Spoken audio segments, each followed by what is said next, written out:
सत साहिब सतगुरुदेव की जय।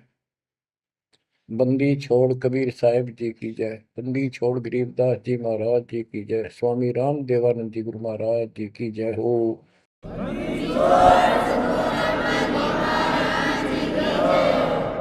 सर्व संतों की जय, सर्व भक्तों की जय, धर्मी पुरुषों की जय। श्री काशी धाम की जय, श्री सुडानी धाम की जय, श्री क्रोथा धाम की जय, श्री बरवाड़ा धाम की जय। सत साहिब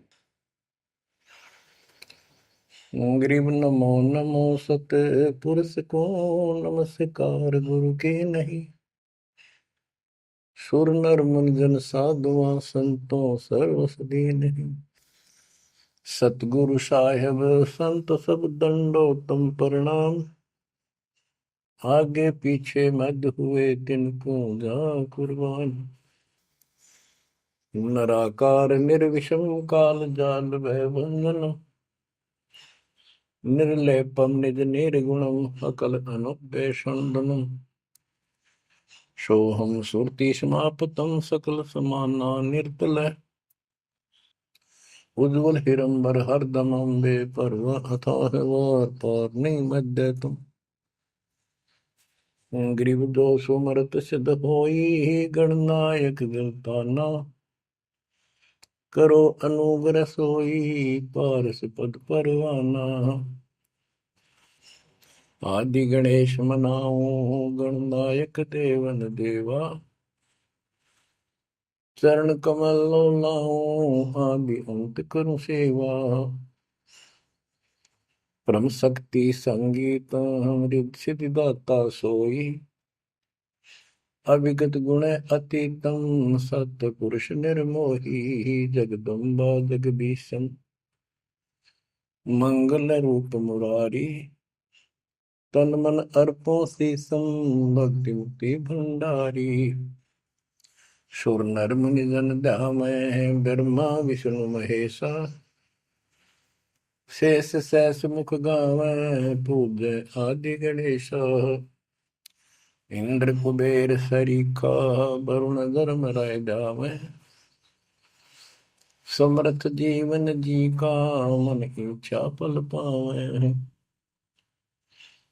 33 कोटि अदारा जावै सहस 88।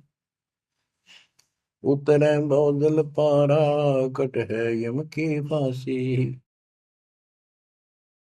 कबीर सतगुरु के उपदेश का सुनिया एक विचार। जय सतगुरु मिलते नहीं जाते नरक द्वार। नरक द्वार में दूत सब करते खेचा तान। उनसे कभू नहीं छूटता फिरता चारों खाने। कबीर चार खानी में भरमता कबहू न लगता पार। सो फेरा सब मिट गया मेरे सतगुरु के उपकार। जय जय सतगुरु मेरे की। जय जय सतगुरु मेरे की। सदा साहिबी सुख से बसियो। अमरपुरी के डेरे की। जय जय सतगुरु मेरे की। जय जय सतगुरु मेरे की। सदा साहिबी सुख से बसियो। अमरपुरी के डेरे।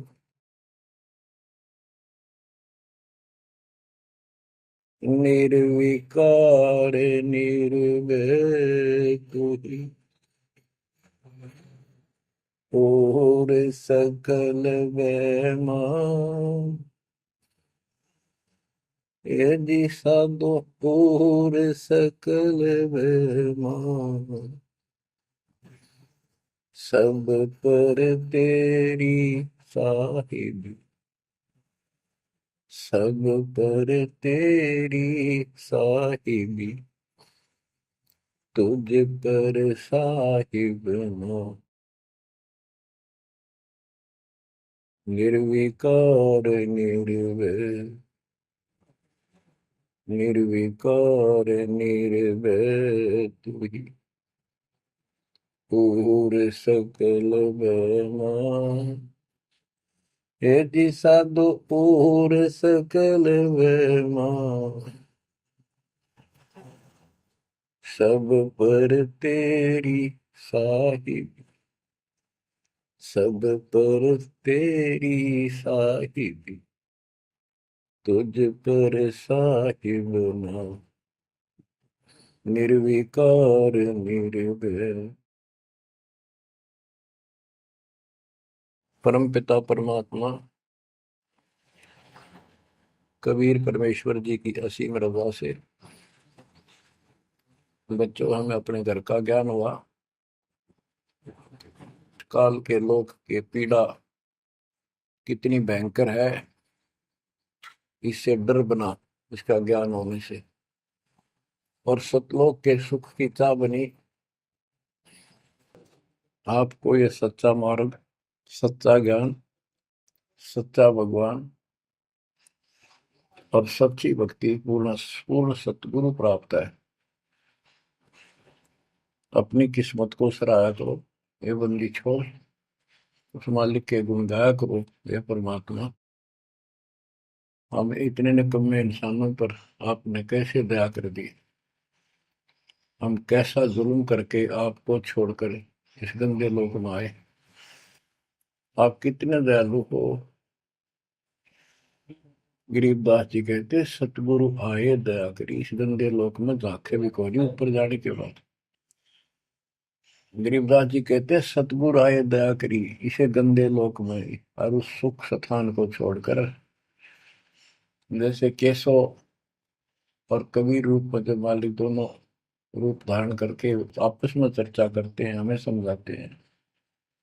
केशव कहता है कहो कबीर क्यों उतरे ऐसे मुल्क मलिन, इसे मलिन लोक में क्यों आए आप, और वो छोड़े हीरे मोती लाल वहां ऐसे सुख सुविधा छोड़े आप।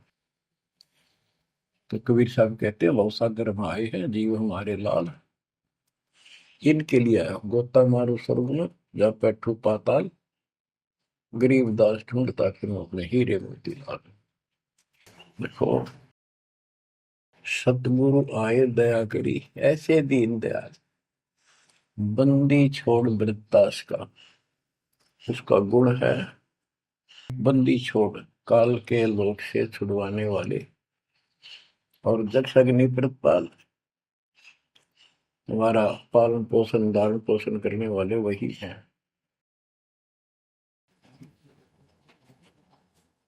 आपको इतना ज्ञान सुना दिया और सुना रहे हैं, इस ज्ञान से आपके अंतःकरण में ये फाइनल हो जाएगा एक दिन, क्योंकि बार बार कोई वस्तु सुनते हैं उसका धीरे धीरे धीरे धीरे असर बनना शुरू होता है।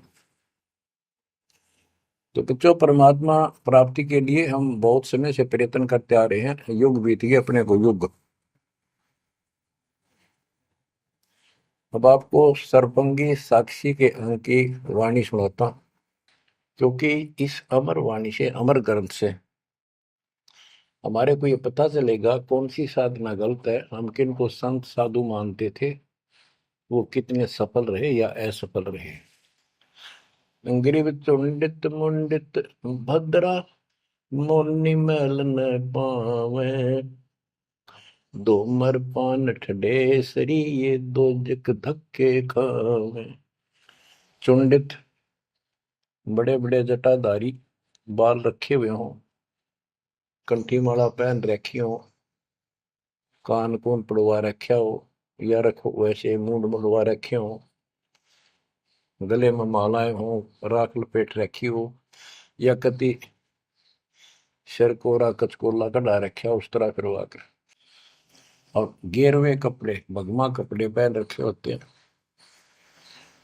कुछ सुरफे पीवे और ठंडे स्त्री खड़े होकर तप करते हैं, ठंडे स्त्री बोलते हो। तो कहते हैं गरीब चुंडित मुंडित भद्रा मौनी मैल न पावे। कुछ मौन रखते हैं, ड्रामा करते हैं, ढोंग करते हैं कि साधु बोलता नहीं भाई, 6 साल से मौन बैठा है, और संकेतों से काम करे सारा, बात कहनी हो लिख के दे दे, वैसे संकेत कर दे, पानी पीना है मुंह का हाथ लगा दे। तो ये सिर्फ पाखंड है, भक्तिहीन इंसानों के ये कर्म है। गरीब चुंडित मुंडित भद्रा मौनी मैल ना पावे, धूमर पान ठडेसरी दोजक धक्के खावे। दोजक माने नरक। ये मैल नहीं पावे, सतलोक प्राप्त नहीं कर सकते, ये नरक में धक्के खाएंगे। गरीब योग नहीं यो रोग है, जब लग नाम न चीन, घर घर द्वारे भटकते भेख बिना यकीन। ये योग माने साधना भक्ति नहीं है, ये तो मान बढ़ाई का रोग लगा हुआ है। जब तक सच्चा नाम निज नाम नहीं मिलेगा, सच्ची भक्ति नहीं मिलेगी, ये जन्म मरण का रोग यूं का यूं बना रहेगा। और घर घर द्वारे भटकते भेख बिना यकीन। गिर भेख लिया तो क्या हुआ, जब लग नहीं विवेक, तीन काल निपजे नहीं, नहीं मिटे कर्म रेख। ये भेख लेना होता है, किसी विशेष पंथ में उसकी वेशभूषा ग्रहण कर लेते, दीक्षित माने जाते हैं। जैसे वैष्णो परंपरा के व्यक्ति एक कंठी माला गले में डालते हैं, सफेद बाणा पहनते हैं, तिलक लगाते हैं, बड़ी बड़ी दाढ़ी पूछ रखते हैं, इनको वैष्णो साधु बोलते हैं। दूसरे कनपाड़े हैं, कान पड़वा लेते हैं, उनमें बाला जैसी मोटी मोटी मुद्रा डालते हैं, बड़ी बड़ी जटा रखाते हैं, सुल्फे पीते हैं, चिमटे रखे। गरीब भेख लिया तो क्या हुआ, जब लग नहीं विवेक, तीन काल निपजै नहीं, नहीं मिटे कर्म रेख। कि ये अलग से कोई वेशभूषा बना के भाई ये आडंबर कर भी लिया, बिना विवेक बिना ज्ञान के इससे कोई लाभ नहीं होगा।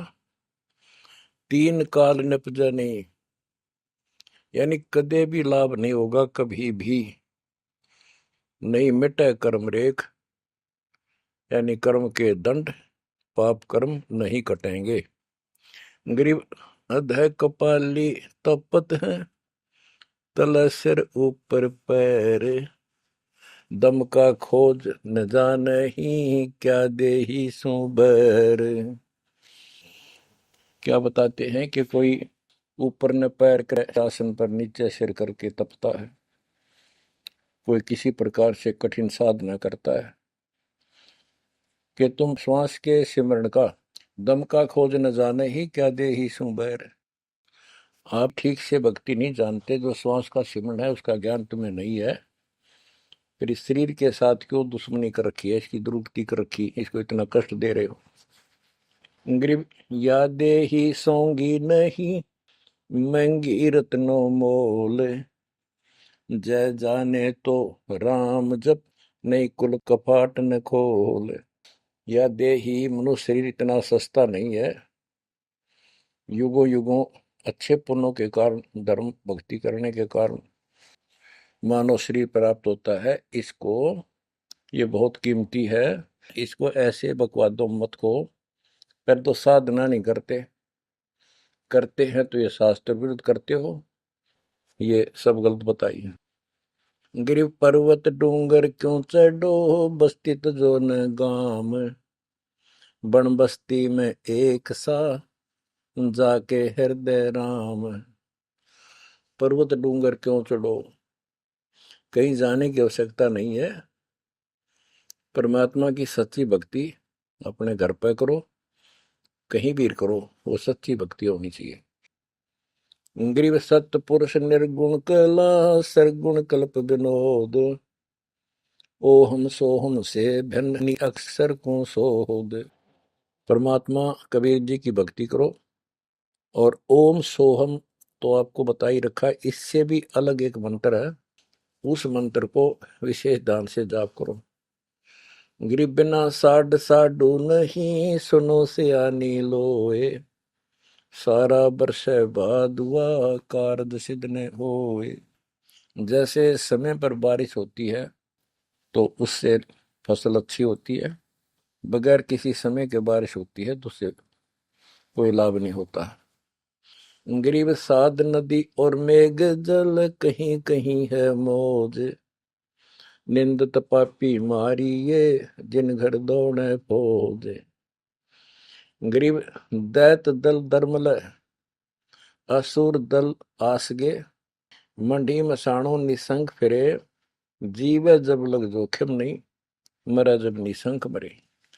यानी सच्ची भक्ति, परमात्मा कबीर जी की सत साधना पूरे सतगुरु से लेकर जो साधना करता है भक्त भक्तमती बच्चे, वो कहते हैं मंडी मसाणों, शमशान घाटों पर मंडियों पर जो लोग जहाँ पूजा बकवाद करते हैं और राक्षसों के झुंड ये भूत प्रेत घूमते फिरते हैं कि इन मकी निसंग फिरो, निर्भय होकर घूमो, जीव जब लग जोखिम नहीं और मरो जब निसंक मरो, कि परवाह ना करना। परमात्मा कबीर जी कहते हैं, गरीबदास जी कहते हैं, परमात्मा कबीर जी इतने सक्षम है, अपने भगत को इतने जीवन रहेगा, इतने कोई टेंशन नहीं होने देंगे, कोई दिक्कत नहीं आने देंगे। मरा जब निर्भय होकर शरीर छोड़ देना, आपके लिए विमान तैयार मिलेगा, टेंशन ना लेना। गरीब चंद्र सूर्य की आयु लग, जे जीवकार है शरीर, सतगुर से भेटा नहीं तो अंत कीर का कीर। चंद्र और सूर्य, चांद और सूरज की आयु लग, यदि जीव का शरीर रहे और सच्ची भक्ति पूरे सतगुरु से प्राप्त नहीं हुई तो कितनी साधना करता दिखता, अंत में कीड़ा मकोड़ा, कीर का कीड़ा। गरीब एक पलक जुग जीवना, जे सतगुरु भेटा होए, रोम रोम तारी लगे, सुरति सुहंगम पोए। कि एक पलक यानी कुछ समय के लिए भी सच्चे सतगुरु की आपने संगत सत्संग सुन लिया तो धीरे धीरे आत्मा उसको कैच करती चली जाती है, रुचि बढ़ती चली जाती है और फिर अंत में दीक्षा लेकर अपना कल्याण कराता है। गिरिब डेरे डंडे खुश रहो, खुशे लहन मोक्ष, ध्रुव प्रहलाद उधर गए तो डेरे में क्या दोष। अब जैसे बहुत सी धारणाएं गलत पैदा कर रखी है, कहाँ कहाँ से समझाई आपको, इतने उल्टी सीधी बातें घर कर रखी है, हमारे हृदय में डाल रखी है, प्रत्येक व्यक्ति को अज्ञान से भर रखा कूट कूट कर। कई कहते हैं कि गृहस्थी पार नहीं हो सकते, बाल ब्रह्मचारी रहो, उनकी मुक्ति होगी। गरीबदास जी स्पष्ट करते हैं कि डेरे डंडे खुश रहो, खुश रे लहन मोक्ष। यदि ब्रह्मचर्य का पालन करने मात्र से मोक्ष होता है तो ये हिजड़े तो पहले पार हो जाए, इनका तो कोई दिक्कत को नहीं किसी प्रकार की। फिर कहते हैं ध्रुव पर लाद उधर गए, फिर डेरे में क्या दोष। डेरा माने गृहस्थी। ध्रुव 5 साल की आयु में ने कठी साधना की, ये पिछले संस्कारों से ऐसे रिजल्ट मिलते हैं। इनको परमात्मा मिले विष्णु रूप में, इसने राज मांगा, इसको राज मिल गया। इसका भाई उत्तम को राज दे दिया गया था, जो इसकी मौसी का बेटा था, और वो किसी लड़ाई में मारा गया। इकलौता पुत्र शेष ध्रुव बच गया उत्तान पात के। तो वो राज जो मां ने कर्म फोड़ के एक भगत को सताकर अपनी बहन को भी सताया था, इस सुरीति ने, जो उत्तम की मां थी। ध्रुव का भाई उत्तम था, मौसी का बेटा। तो उसने इतने कर्म खराब किए, अपनी बहन को सताया, ध्रुव भगत को तंग किया, उसका लात मारी, धक्के मारे, अपने बेटे को राज दिलाया। परमात्मा की लीला देखो, उत्तम युद्ध में मारा गया ध्रुव को फिर वो राज मिला। ध्रुव की अपनी भी शादी हो चुकी थी और उत्तम वाली पत्नी भी ध्रुव के साथ लगाई गई। तो कहने का भाव ये है, बकवाद नहीं चले, वे विचार परमात्मा को कति पसंद नहीं। पर शादी विवाह कभी मना नहीं किया। ब्रह्मा विष्णु महेश तीनों शादीशुदा, और इनके उपासकों को ब्रह्मचारी रहना चाहिए। अच्छी बात है, बकवाद नहीं करनी चाहिए, लेकिन ये एक गलत धारणा बनाना अच्छी बात नहीं। डेरे डंडे खुसरो हो, खुसरे लहन मोक्ष, दरु प्रहलाद उधर गए तो डेरे में क्या दोष। प्रहलाद को 10 साल की उम्र में भगवान प्राप्ति हुई थी, यानी नरसिंह रूप धारण करके परमात्मा उसके लिए आए और उसके बाप राक्षस को मारा, प्रहलाद को राज दिया। प्रहलाद का विवाह हुआ, प्रहलाद का पुत्र बैलोचन हुआ और बैलोचन के राजा बलि हुए। जो प्रहलाद का पोता था राजा बलि, जिसने 100 अश्वमेघ यज्ञ की और परमात्मा बावना बनकर आए और उसका वो यज्ञ खंड किया, पाताल का राज दिया। तो कहने का भाव ये है कि जब तुम मानते हो ध्रुव और प्रहलाद पार हो गए, तो जब ये पार हो गए तो गृहस्थी में क्या दिक्कत है। यदि जिस तरह ये लोग दिखावा करते हैं, जंगल में चले गए तपस्या करते हैं, एक टांग पर खड़े हैं, कोई ऊपर न पैर करके तपस्या कर रहा है, कोई 5 धूणी ला रहा है, कोई पानी में खड़ा है, अगर ऐसे ही भगवान प्राप्ति हो तो 12 नंबर तक कभी ना गृहस्थियों का। जबकि साधना थी यही थी, डेरा डंडे खुश रहो, अपने घर रहो, भक्ति करो, धंधा करो, निर्वाह करो, निर्वाह के लिए काम करो। जैसे गीता अध्याय 3 श्लोक 9 में कहा है कि अर्जुन, यदि तू एक स्थान पर बैठ कर भक्ति करेगा तो तेरा निर्वाह कैसे चलेगा। कर्म सन्यासी की बजाय कर्म योगी बन, काम भी कर, राम भी रट। 8वें अध्याय के 7वें श्लोक में कहा कि तू युद्ध भी कर और मेरी भक्ति भी कर। यानी काम, युद्ध से कठिन तो काम होता ही नहीं। तो यह बताते हैं, और गरीब गाड़ी बाहो, घर रहो, खेती करो खुशहाल, साईं सिर पर राखिए तो सही भक्त हर लाल। गरीब डेरे डंडे खुसरो हो, खुसरे लहन मोक्ष, ध्रुव प्रहलाद उधर गए तो डेरे में क्या दोष। जैसे गलत धारणाएं पैदा कर रखी है कि मोक्ष तो उसको प्राप्त होगा जो घर छोड़ जाएगा, जंगल में कठिन तपस्या करेगा, परिवार का मोह त्याग देगा और ब्रह्मचारी जीवन जिएगा। तो यहाँ गरीबदास जी स्पष्ट करते हैं कि डेरे डंडे खुश रहो, ये खुसरे लहे ना मोक्ष, अपने घर पर रहो आराम से। यदि ब्रह्मचर्य का पालन करने मात्र से और जंगल में बैठ जाने से मोक्ष होता है, तो ये खुसरे इजड़े तो सारे पार हो जा। नहीं, ऐसा नहीं है। आप मानते हो ध्रुव पार हो गया, आप मानते हो प्रहलाद पार हो गया। ध्रुव 5 साल की उम्र में भक्ति के लिए निकला, कठिन साधना की, उनका विश्वास देखकर भगवान ने उनको दर्शन दिए। ध्रुव को राज की चाह थी और कुछ नहीं मांगा था, क्योंकि कारण क्या था, उत्तानपाद राजा था और ध्रुव की माँ उसकी पत्नी थी, यानी राजा की रानी थी। उसको कोई संतान नहीं हुई, वृद्धावस्था हो गई थी, आधे से ज्यादा उम्र हो गई थी। तो उसकी ध्रुव की माँ सुनीति थी। सुनीति ने अपने घर जाके अपने माता पिता से अपनी छोटी बहन सुनीति राजा के लिए मांगा। कारण ये था कि एक दिन नारद जी आए, नारद जी ने बताया उस सुनीति को, ध्रुव की माँ को, कि राजा दूसरी शादी करे, उसके बाद आपको पुत्र पहले होगा, उसको बाद में होगा, वैसे संतान नहीं होगी, यह संयोग है। रानी ने राजा को मनाया, अपने घर वालों से रिक्वेस्ट करी, आखिर में उस लड़की छोटी बहन को राजा के शादी करवा दी। अब सुरीति ने ये ईर्ष्या होगी कि मेरी बहन ने मेरा जीवन बर्बाद कर दिया, एक बूढ़े का ब्याह करवा दिया मेरा, मैं किसी राजा के शादी होती, स्वतंत्र रहती। जब विवाह करके राजा आ रहा था सीमा के ऊपर, कहा यहाँ लेके आ रहा था अपनी सुरीति सेकंड पत्नी को, राज की सीमा पे जाके रथ रुकवा लिया और बोली, वो सुरीति मेरी कंडीशन है, ये मानोगे तो मैं आगे कदम रखूंगी, नहीं मैं तेरे साथ नहीं जाऊंगी। राजा ने पूछा क्या बात है, कि जो मेरी बहन है उसको निकाला दे दे, उसको अलग रखेगा, उसको खाने का भी माप तोल के देना होगा, दुहागन करेगा। इसमें काफी कंडीशन होती, दुहागन के लिए अलग से मकान बनाया जाएगा। राजा ने मान लिया। और दूसरे ये होगा कि जो मेरा पुत्र होगा उसको राज मिले, मेरी बहन के पुत्र को राज न मिले। इस तरह की शर्त सारी राजा ने मान ली। आगे फिर पहले ध्रुव हुआ।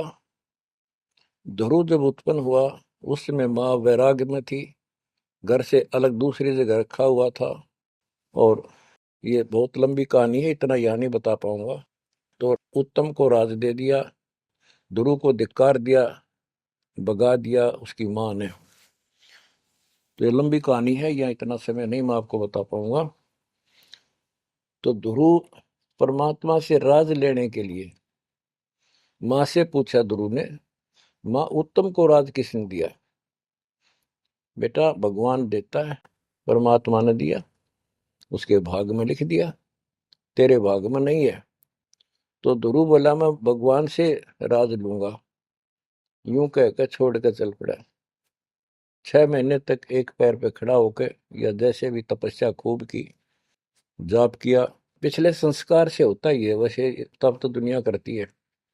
पिछले युगों का बहुत संस्कार भक्ति करते करते आए हुए थे, और वो काफी संग्रहित थी, उसके प्रतिफल में मालिक ने उनको ऐसा कुछ कर दिया। परमात्मा प्रकट हुए, बोले भाई क्या मांगता है बोलो। मुझे राज चाहिए भगवान, मुझे राज दो। ठीक है, राज दे दिया कि पहले तो यहाँ कर, फिर तुझे ऊपर एक अलग अलग से ब्रह्मांड बना के, तुझे अलग से नगरी बना के दूंगा, द्वीप। ध्रुव प्रहलाद वापस आ गया उधर से। ये दोनों बड़े हो गए, उत्तम भी और ध्रुव भी। उत्तम का विवाह भी हो गया, ध्रुव का विवाह भी हो गया। उत्तम मारा गया एक राजा से युद्ध होने से, तो राज भी ध्रुव को मिल गया, और उत्तम वाली जो पत्नी थी वो भी ध्रुव के साथ लगाई गई। तो कहने का भाव ये है, गरीब डेरे डंडे खुश रहो, खुश रे लेना मोक्ष, ध्रुव प्रहलाद उधर गए, तो डेरे में क्या दोष। जैसे ध्रुव ने शादी कराई, ध्रुव की भी संतान हुई, और आपके तो ये पार हुआ, तो ये डेरे में था, घर में था, गृहस्थी में था, तो पार हुआ। तो भी पार हुआ, कितना पार हुआ? वो पार होना अलग अलग स्टेजेस है। एक तो स्वर्ग तक पहुंच गया, पार हो गया। ये स्वर्ग तक पहुंचने को पार मानते थे। और प्रहलाद प्रहलाद भगत की 10 साल की उम्र में परमात्मा मिले, नरसिंह रूप धारण करके उसकी रक्षा की। उसके बाप राक्षस को मारा, प्रहलाद को राज्य दिया, और उसने शादी कराई प्रहलाद ने बड़ा होकर के। उसके एक पुत्र हुआ बैलोचन, और बैलोचन का पुत्र हुआ राजा बलि, यानी प्रहलाद का पोता राजा बलि था, जिसने 100 अश्वमेघ यज्ञ की थी। और भगवान बावना रूप धारण करके उसकी 100वीं यज्ञ को खंड कराने के लिए गए थे। तो कहने का भाव ये है कि गरीबदास जी कहते, डेरे डांडे खुश रहो, खुश रे लेना मोक्ष, ध्रुव प्रहलाद उधर गए। इनका उद्धार हो गया। कितना हो गया वो उस भक्ति से पर निर्भर करता है। तो इस गृहस्थी में क्या दोष। बच्चों, ये वाणियां कैप्सूल रूप में बना रखी हैं, जैसे पुड़िया होती है। इस एक पंक्ति में बहुत बड़ी कथा इसके अंदर भर रखी है। ये सुनाता हूँ। गरीब ज्ञानी को सतगुरु मिले, खोजी दीन ताड़, सिर पर सत कबीर है, उड़ी भरम की बाढ़।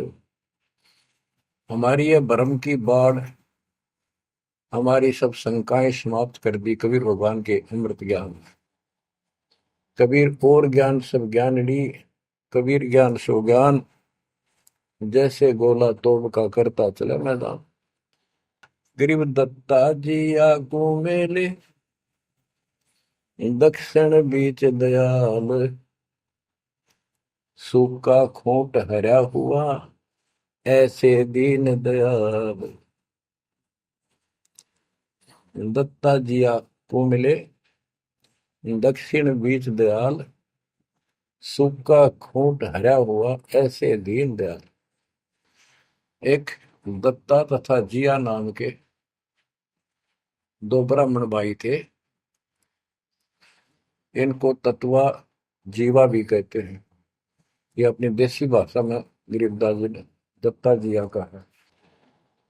ये गुजरात स्टेट के अंदर एक भरूच शहर है, भरूच, समुद्र के किनारे पर। और उससे 12 किलोमीटर दूर एक मंगलेश्वर गांव है। हम खुद देख कर आए थे उसको, उस स्थान को। कई भगत थे मेरे साथ। तो मंगलेश्वर गांव के पास एक शुक्ल तीर्थ नाम का गांव हुआ करता था, जिसमें जिया और दत्ता, ये दो ब्राह्मण भाई भी रहते थे। वो सारा ब्राह्मणों का ही गांव था। वो आसपास गांव में जाके पंडिताई किया करते थे।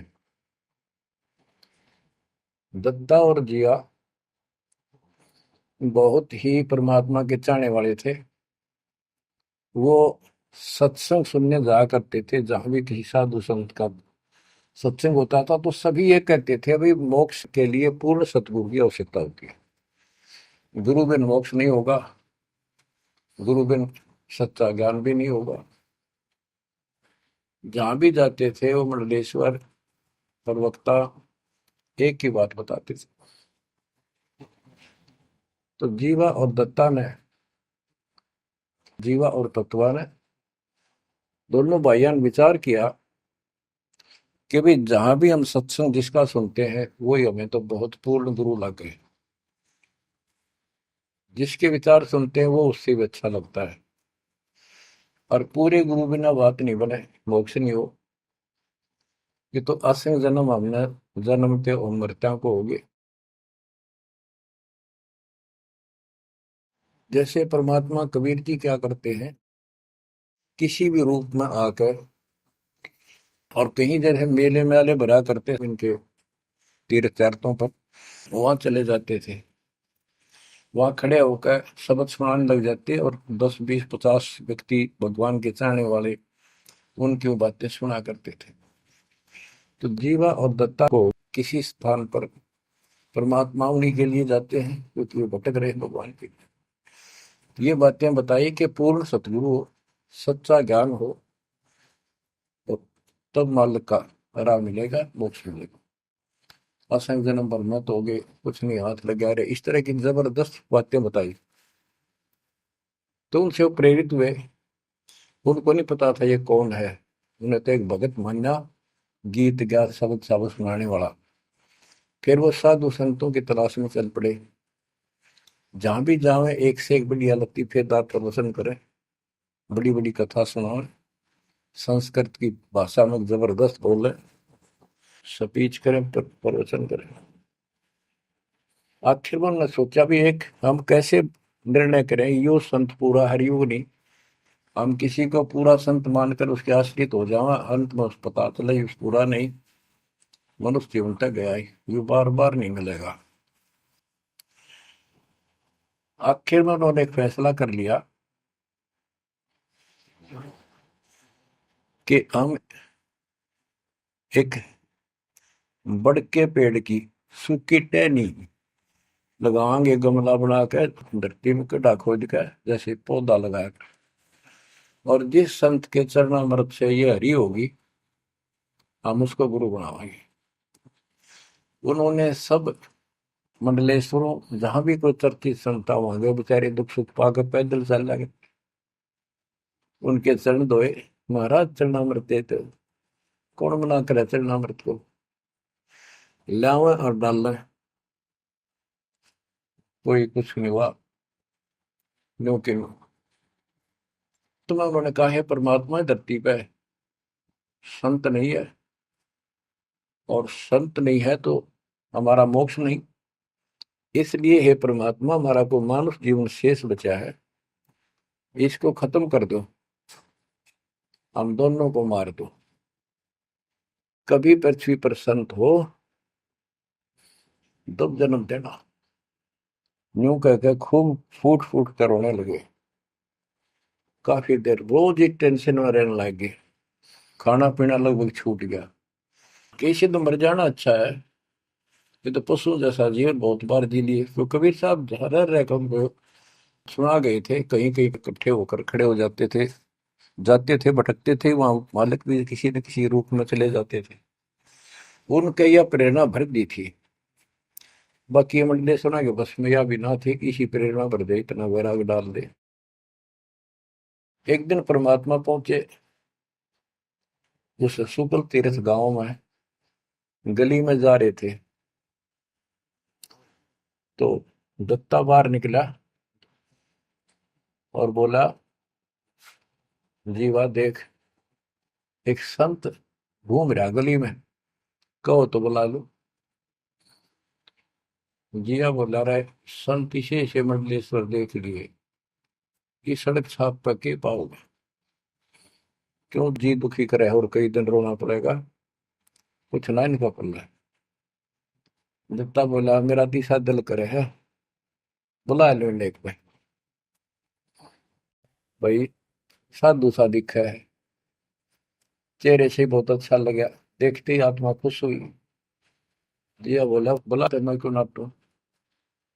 वो तो बुला लिया, एक बैठने का मुड्ढा सा दे दिया, सटूल सा। बैठो महाराज बैठो। दत्ता, ला जीवा ला, बस परात निकाल के थाली महाराज के चरण दो के, और जा जिया उसमें डाल दे। पौधा में डाल, अगर संता के चरण अमृत इधर उधर में डालिए, कितना गमले में डाल दे। अब जीवा डालने लग रहा है, डालते डालता उसको पोपल फूट आई बड़के, बड़की डाली के, वट वृक्ष की टहनी के। जिया बोला, दत्ता बाग आइए आइए, क्या होगा। दोनों देख कर सुन हो गए, आते पैर पकड़ लिए। हे परमात्मा, हमने तो ये सोच लिया था धरती पर संत नहीं है। कबीर साहब बोले, जिस दिन पृथ्वी पर संत नहीं होगा, आग लग जाएगी इस पर, या कोई नहीं बचेगा, काल फूक देगा इस पृथ्वी को।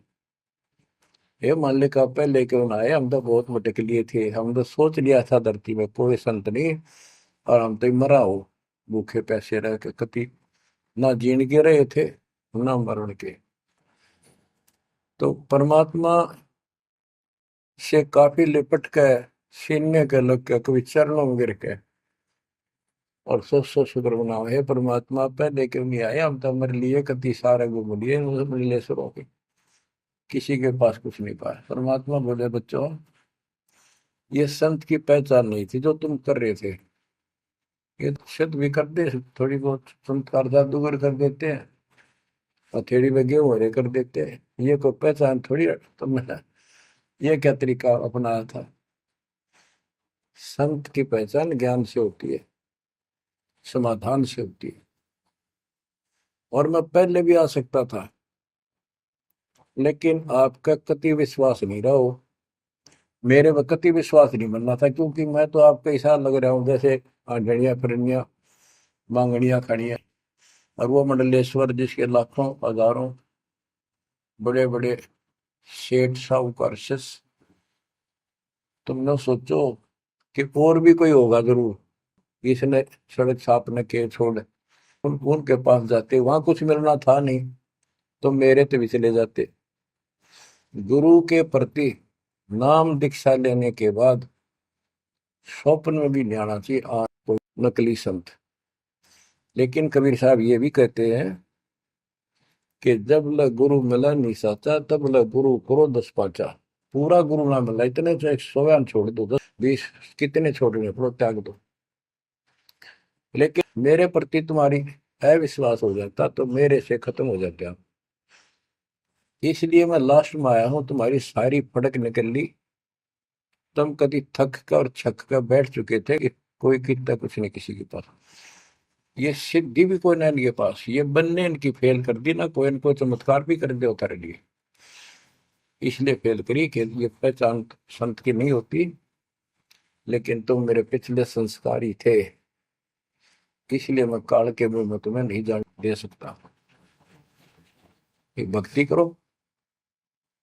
अब उन्होंने सब वो बकवाद पूजाएं जो यजमान बना रखे थे वो छोड़ दिए। कोई किसी का झाड़े झूड़े लाना या किसी के मृत्यु पे, जन्म होने पर किसी का नहीं ले जाना छोड़ दिया। सत साधना करने लगे, जमीन थी अपना खेती करें और परमात्मा की कृपा से बढ़िया गुजारा हो गया। ब्राह्मणों को इस बात की ईर्षा होगी, इन्होंने तो धर्म बदल लिया और हमारी सब क्रियाएं छोड़ दी, उस कुल को जाति से घेर दिया, निकाल दिया। फिर क्या होता है, चलो निकाल ले रो जाति तो कोई फर्क नहीं पड़ता। उन्हें तो अपना कमा के खाना था और भक्ति करनी थी, मोह पाना था। एक का लड़का था, एक का लड़की थी, दोनों भैया जवान हुए।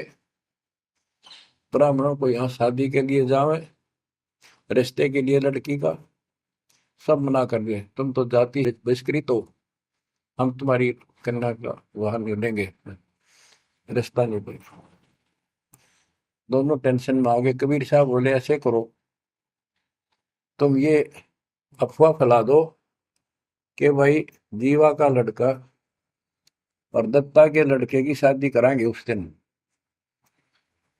और वो तो हमारे बच्चा ने उठता नहीं, हमने तो आपस में ब्याह करना पड़ेगा इनका। ये सारा सुरसराट फैला दिया। पंडितों की पंचायत हुई। उन्होंने कहा भाई, विचार किया कि ये तो निकम्मे में होगे सो होगे, फिर बच्चों का क्या दोष है। बच्चा नाम ब्याह भाई, ये तो जुल्म होगा, कति दिन भ्रष्ट हो जाएगा। बाण भाई का ब्याह कदे हुआ करे, रह कति दुनिया थूकेगी हमारे गांव को। पंचायत होने के बाद 10-20 आदमी आए, इन बोले भाई सुन दो, यो कदम नहीं उठाओगे तुम, यह बेटी हमारी है, बेटा हमारा है, हम इनका रिश्ता करेंगे। दोनों का रिश्ता हो गया। परमात्मा बोले देखा बेटा, मांग लेगी ना फटकड़ी रंग भी आया तो खा हो गया, ब्याह भी हो गया और सारे काम हो गए, टेंशन ना लो। तो बच्चों मुश्किल से आसान करेगा आन के, एक केसो बंजारा उतरा जान के। तो कहते हैं ऐसे कोई दिक्कत आओगी तो मालिक 100 समाधान निकालेगा, पर निकालेगा तब जब आप उसके प्रति पूर्ण रूप से समर्पित हो जाओगे।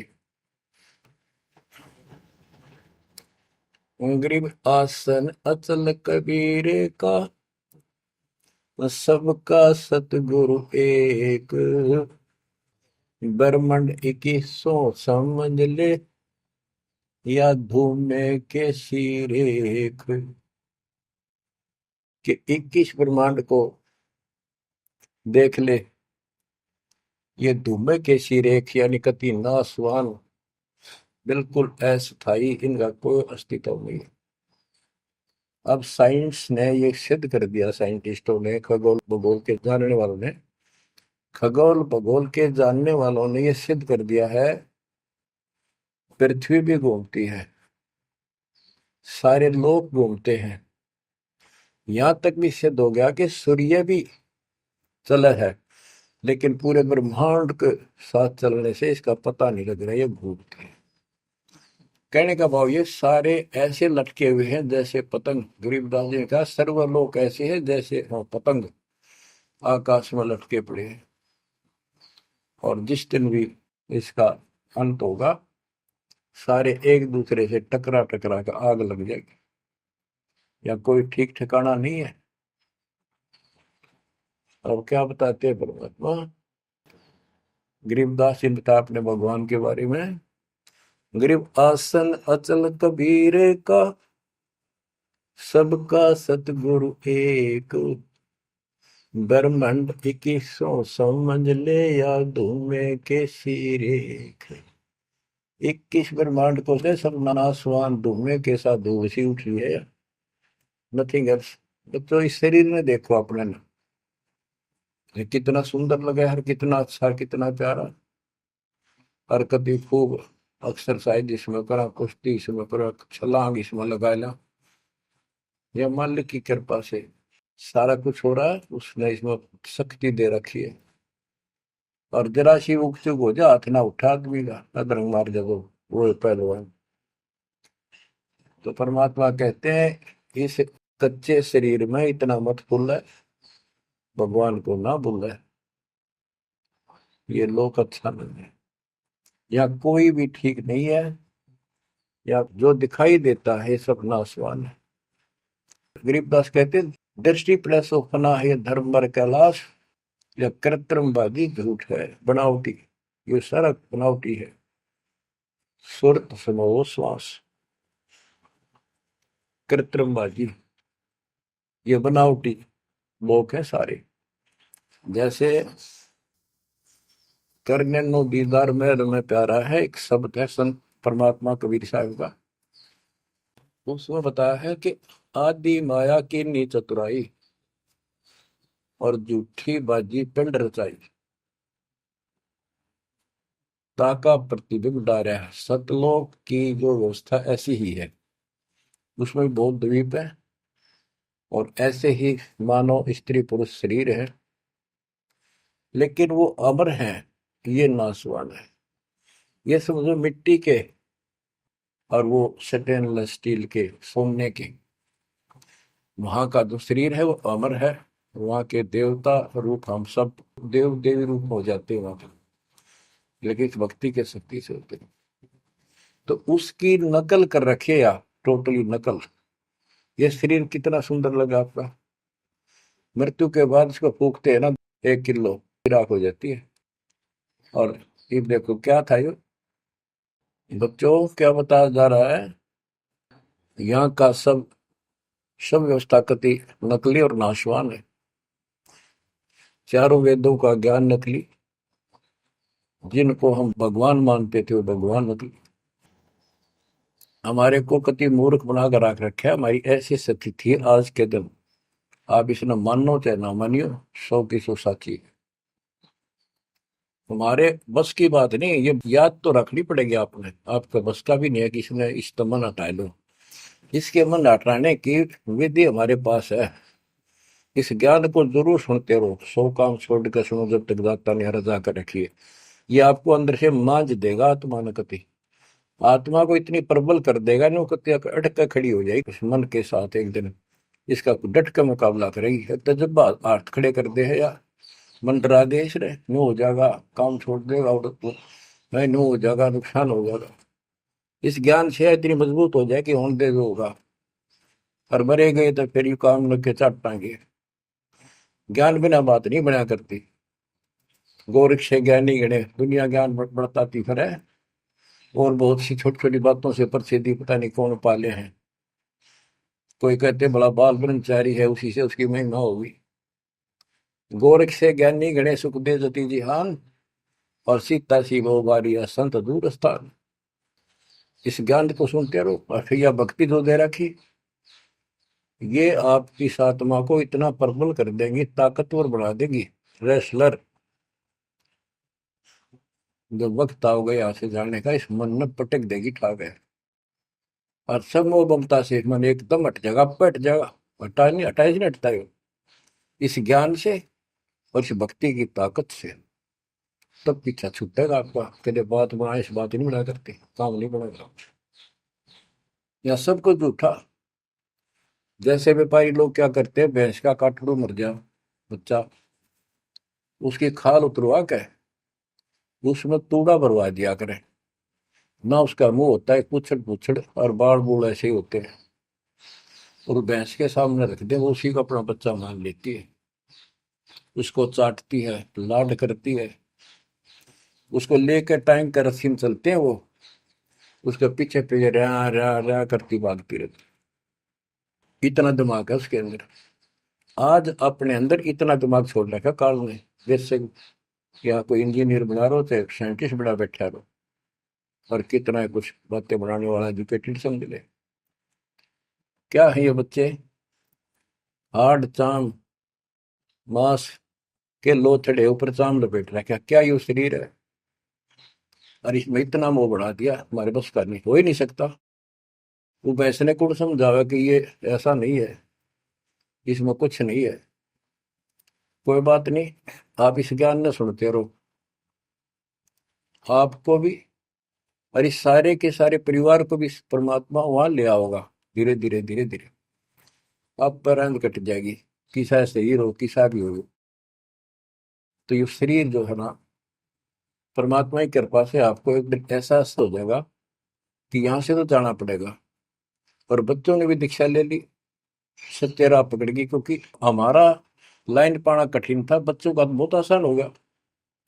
तो माता पिता से ही राह पर चल रही है, लग जाएंगे कि ये तो जन्म से ही इस मार्ग पर चलते, इनकी तो मुक्ति गारंटीड है। और है आपकी भी, आप डर रहो कि संसार की व्यवस्था से पूरी तरह परिचित हो जाओ।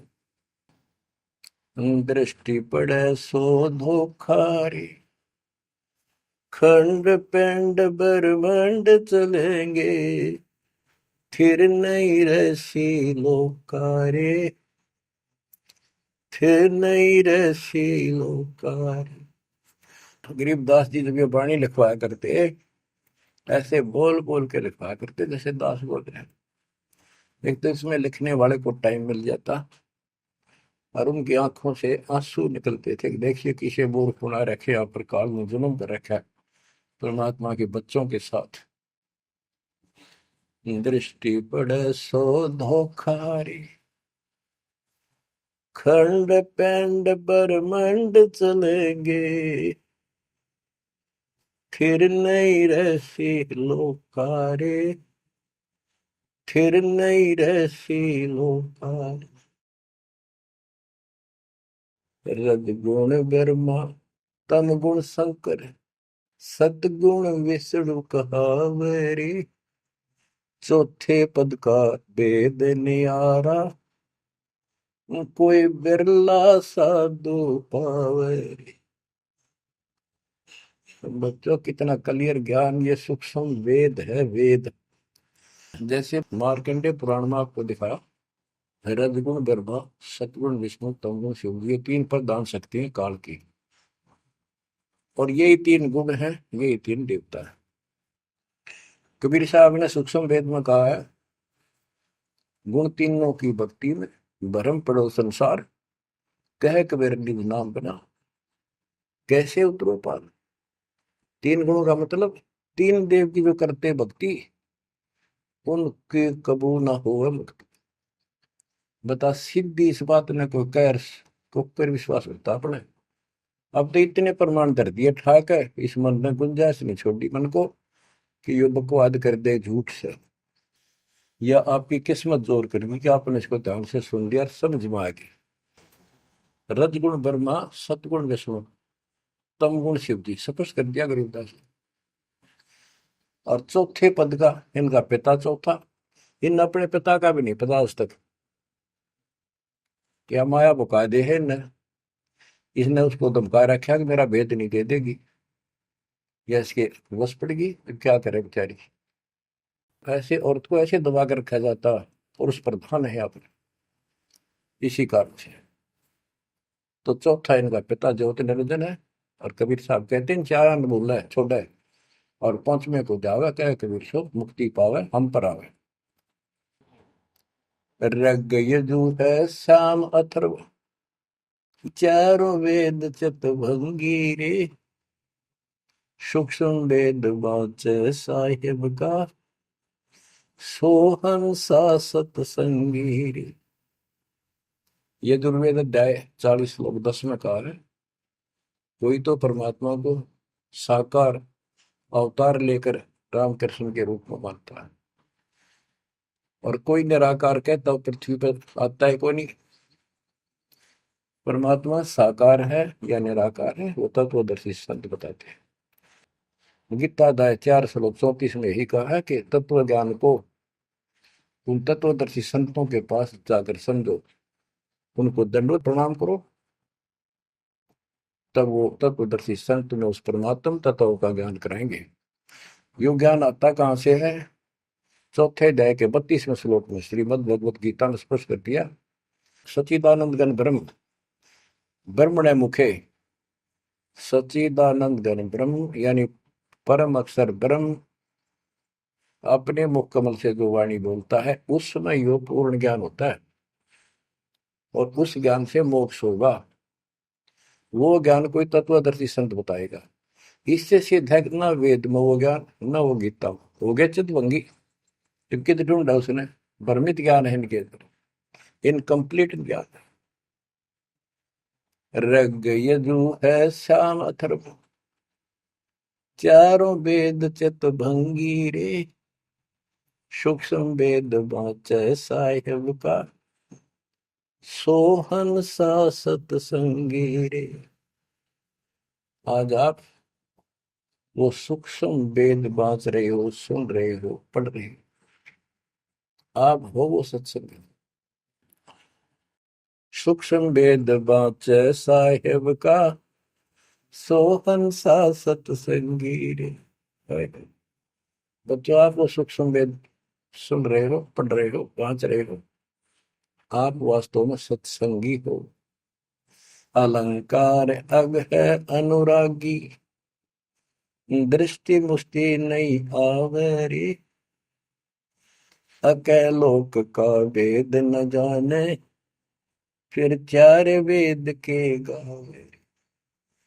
जब तुझे ऊपर के अकैलोकों का ज्ञान नहीं, अकैलोक वो चारों अमर लोकों को अकैलोक भी कहते हैं और लास्ट वाले को नामी और अकैलोक भी कहते हैं, ऊपर वाले को। अकय का अर्थ होता है जिसने आज तक किसी ने ना बताया हो ना कहा हो उसकी जानकारी। कि ऊपर का ज्ञान तुम्हें है ही नहीं। इन चार वेदों ने कितना है पढ़ लो, कितना है कंठस्थ याद कर लो, कितना इनमें इनके अनुसार साधना कर दो, मोक्ष नहीं हो सकता। बच्चों, कमाल की बात देख लो, ये वेद ऋषि पट का जख मार कर चले गए, किससे समझ में नहीं आई। कबीर साहब कहते, गुरु बिन वेद पढ़े जो प्राणी, समझे न सार रहे। चारों वेदों में कितना भी और मंत्र नहीं है। यजुर्वेद अध्याय 40 मंत्र नंबर 15 में एक ओम नाम है, स्पष्ट लिखा है उसमें, ओम करतु समर किलवे समर करतुम समर। ओम नाम का जाप काम करते कैसे करो, विशेष कर्तव्य समझ कर मनुष्य जीवन का और कसक के साथ, नथिंग एल्स। और कोई भी क्रिया ऐसे। गीता चारों वेदों का सारांश है। 8वें अध्याय के 13वें श्लोक में लिखा है, ओम इति एक अक्षरम ब्रह्म व्यवहारण मां मनुसंग्रम, यह प्रियाति तदन देह सायाति परमाम गतिम। मुझ ब्रह्म का केवल एक मंत्र है, इसका एक अक्षर का अंतिम सांस तक इसकी जो भक्ति करता है, इससे प्राप्त होने वाली मुक्ति प्राप्त करता है ब्रह्म से। श्री देवी महापुराण के अंदर 6ठे स्कंद में हिमालय राजा को देवी फाइनल कर देती है कि राजा तू और सब बात छोड़ दे, मुक्ति चाहता है तो मेरी साधना ही भूल जा, तो ब्रह्म की भक्ति कर। उसका ओम नाम है, वो ऊपर दिव्य आकाश रूपी ब्रह्म लोक में रहता है, तेरा कल्याण वहां चला जाएगा। गीता अध्याय 8 श्लोक 16 में कहा कि ब्रह्म लोक में गए हुए पुनरावृत्ति में उनकी जन्म मृत्यु सदा रहेगी। अलंकार अग है अनुरागी, दृष्टि मुष्टि नहीं आवरे, अकैलोक का वेद न जाने, चार वेद के गावे। गीता अध्याय 15 श्लोक 4 में कहा है कि ज्ञान की प्राप्ति के पश्चात परमेश्वर के उस परम पद की खोज करनी चाहिए, जहाँ जाने के बाद साधक फिर लौटकर संसार में कभी नहीं आते। आवे जावे सो हंसा कही है, परम हंस नहीं आया रे, 5 तत्व 3 गुण दूरा, या तो कहिए माया रे। सुन मंडल सुख सागर दरिया, परम हंस परवाना रे, सतगुरु मंदी वेद लखाया, है सतलोक निदाना रे। वो परम पद, वो परम स्थान, वो सतलोक है, दादानी के बाद लौट कर गए। अगम दीप अमरापुर कोई, जा हिल मिल हंसा खेल रे, दास गरीब देश है दुर्लभ, साचा सतगुरु बेलर। दास गरीब देश है दुर्लभ, साचा सतगुरु बेलर। अगम दीप अमरापुर कोई, अमरपुर, अमरपुरी सतलोक अविनाशी परम धाम, सनातन परम धाम। जा हिल मिल हंसा खेल रे, वहां मौज मस्ती से में रहते हैं भक्त, सारे बच्चे। दास गरीब देश है दुर्लभ, साचा सतगुरु बेलर। वो लोग, वो देश बहुत दुर्लभ है, लेकिन सुलभ है सच्चे सतगुरु से। तो बच्चों, आपके ऊपर दाता ने कसर नहीं छोड़ रखी, इस सत्संग ने सुनते रहियो। इसके या थोड़े दिन की रजा है, घड़ी नहीं हुआ करती, कार्ड में सुहान देनी आप अच्छी तरह ठीक से विचार करने बैठ के। कोई बात ना, ये रिकॉर्ड हो रहे हैं, इनको आप बाद में आपको दिए जाएंगे, रोज दिल्ली सुनो और भक्ति करना, और परमात्मा की कृपा से का बेड़ा पार होगा तुम्हारा। नोट कर लेना, सह परिवार सतलोक जाओगे, मालिक आपको मोक्ष दे, आपकी बुद्धि मालिक में दर्द करे, इस गंदे लोक की यथार्थता तुम्हारे सामने आंखों के आगे घूमने लग जा, और सतलोक की चाह प्रबल हो जा। जहां साता भाषा हुई, मन कर्म वचन समरियो सब। परमात्मा आपको मोक्ष दे, सदा सुखी रखे। सत्साई।